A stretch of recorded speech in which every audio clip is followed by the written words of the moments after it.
नमस्कार।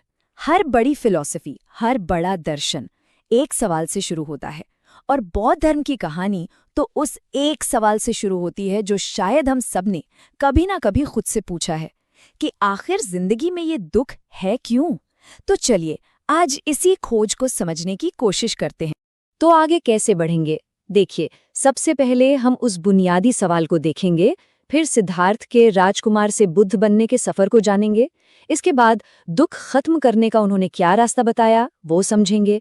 फिर देखेंगे कि कैसे बौद्ध धर्म में अलग अलग धाराएं बनी, भारत में इसका असर कम क्यों हुआ, इसके कारण भी जानेंगे।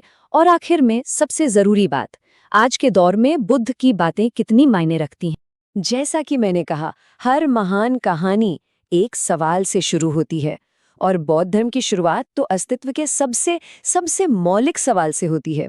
सवाल बहुत सीधा सा है, जीवन में दुख क्यों है? अगर पाली भाषा में कहें तो दुक्खा क्यों है। बस यही एक सवाल, आप सोचिए, पूरे बौद्ध धर्म की नींव बन गया। ये एक ऐसी गुत्थी थी, एक ऐसी पहेली थी जिसे एक राजकुमार ने सिर्फ अपने लिए नहीं बल्कि हम सबके लिए, पूरी इंसानियत के लिए सुलझाने की ठान ली थी। तो आखिर कौन था वो इंसान जिसने इस भारी भरकम सवाल से टकराने की हिम्मत की? चलिए, महलों के आराम को छोड़कर बुद्ध यानी एक ज्ञानी बनने तक के सिद्धार्थ गौतम के उस असाधारण सफर पर एक नजर डालते हैं। यहाँ उनके जीवन की एक पूरी झलक मिलती है। लुम्बिनी में एक राजकुमार का जन्म होता है। 29 साल की उम्र में वो सच की तलाश में सब कुछ छोड़ देते हैं। फिर बोध गया में एक पेड़ के नीचे उन्हें ज्ञान मिलता है। सारनाथ में वो अपना पहला उपदेश देते हैं और आखिर में कुशीनगर में परिनिर्वाण को प्राप्त होते हैं। मतलब ऐशो आराम से लेकर आत्मज्ञान तक का एक अविश्वसनीय सफर। अच्छा, तो ज्ञान मिलने के बाद बुद्ध ने दुख का क्या हल निकाला? यही सवाल हमें उनकी शिक्षाओं के बिल्कुल दिल में, उसके कोर में ले जाता है। बुद्ध ने जो किया ना, वो बिल्कुल एक डॉक्टर जैसा था। उन्होंने हमारी हालत का एक डायग्नोसिस किया और इसी को कहते हैं 4 आर्य सत्य। बहुत सिंपल है। पहला, ये मानना कि जीवन में दुख है। दूसरा, उस दुख का एक कारण है और वो कारण है हमारी इच्छाएं, हमारी अज्ञानता। तीसरा, और ये सबसे होपफुल बात है, कि इस दुख को खत्म किया जा सकता है। और चौथा, कि इसे खत्म करने का एक रास्ता भी है। और उस डायग्नोसिस का प्रिस्क्रिप्शन वो है अष्टांगिक मार्ग। ये कोई भारी भरकम फिलॉसफी नहीं है, बल्कि जीने का एक प्रैक्टिकल तरीका है। इसमें 8 बातें हैं, सही समझ से लेकर सही इरादे, सही बोल, सही काम और आखिर में सही मेडिटेशन तक। और इस रास्ते पर चलने का मकसद क्या है? वो है निर्वाण, मतलब मन की वो अवस्था जहां कोई दुख नहीं, कोई बेचैनी नहीं, जन्म और मृत्यु के चक्कर से पूरी तरह आजादी।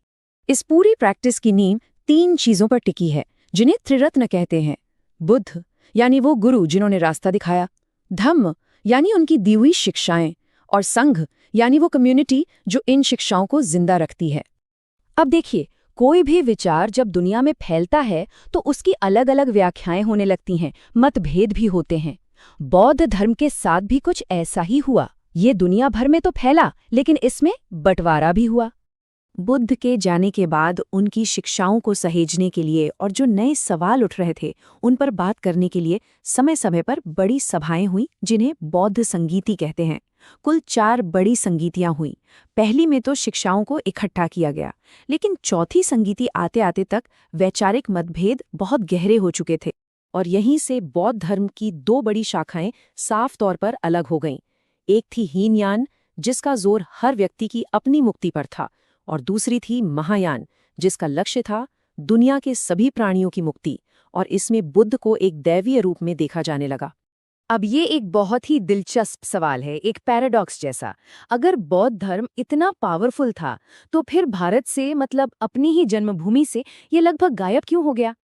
देखिए, किसी भी बड़े आंदोलन की तरह इसकी गिरावट भी अंदर से ही शुरू हुई।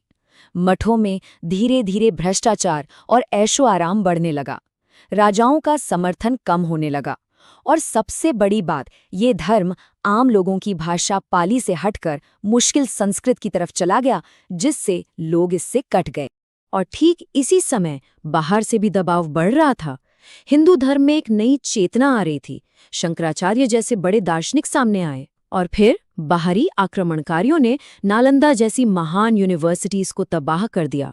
इन सब ने मिलकर भारत से बौद्ध धर्म की जड़ों को बहुत कमजोर कर दिया। लेकिन कहानी यहाँ खत्म नहीं होती। ये जानकर हैरानी होती है कि हजारों साल पुराने ये विचार आज की हमारी मॉडर्न दुनिया में एक नई जिंदगी जी रहे हैं। हमारी आज की जिंदगी कैसी है? चारों तरफ तनाव है, मोबाइल फोन की वजह से भटकाव है और समाज में बंटवारे की बातें हैं। और इन सब चीजों के लिए बौद्ध धर्म क्या देता है? दो बहुत पावरफुल टूल्स। एक है माइंडफुलनेस यानी सचेतनता, जो तनाव कम करती है और फोकस बढ़ाती है, और दूसरा है कंपैशन यानी करुणा, जो आपसी दूरियों को कम करती है। ये सोचना कितना कमाल का है ना कि 2500 साल से भी ज्यादा पुरानी बातें आज की साइकोलॉजी, वेलनेस और लीडरशिप ट्रेनिंग का हिस्सा बन रही हैं। ये हमारी 21वीं सदी की मुश्किलों का हल दे रही हैं। और शायद इसीलिए बुद्ध को द लाइट ऑफ एशिया यानी एशिया का प्रकाश कहा गया, क्योंकि उनकी शिक्षाएं किसी भगवान पर नहीं बल्कि खुद को जानने और खुद को बदलने पर जोर देती हैं, जो आज भी दुनिया भर में लाखों लोगों को रास्ता दिखा रही हैं। तो आखिर में एक सवाल हमारे सामने आकर खड़ा हो जाता है।